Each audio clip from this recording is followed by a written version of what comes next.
Mga pasahero sa Mabalakad Bus Terminal sa Pampanga dagsa ngayong bisperas ng Pasko. Silipin sa report. Patuloy pa rin ang pagdagsa ng mga tao sa terminal na ito sa Daum, Mabalakad, Pampanga. Marami raw kasi ang gusto pang humabol na makauwi sa kanilang mga probinsya ngayong bisperas ng Pasko. Ang ilang bus mula Maynila puno na, kaya hindi na raw dumadaan pa ng Pampanga. Kaya tiniyak ng pamunuan ng terminal na may mga naka-standby na bus na pwedeng magbiyahe sa mga rutang panorte.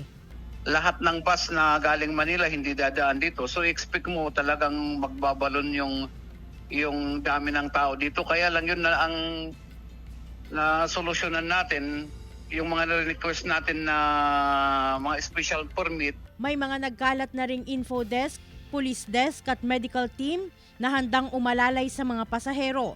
Nanawagan naman ng mga otoridad sa mga commuter na kung pwede ay limitahan lang ang dalang kagamitan o kaya naman ay i-check ang sarili kung fit to travel para hindi na mahirapan sa pagbiyahe. Matinding traffic naman ang nararanasan sa mga pangunahing kalsada sa Cabanatuan City. Sa Felipe Vergara Highway sa Barangay Talipapa hanggang sa Felipe Vergara Bridge sa Barangay Sumakab ay halos 1 oras ang naranasang traffic ng mga motorista simula kahapon.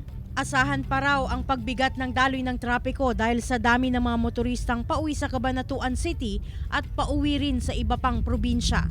Glam Calicdan, Dizon, One North Central Luzon.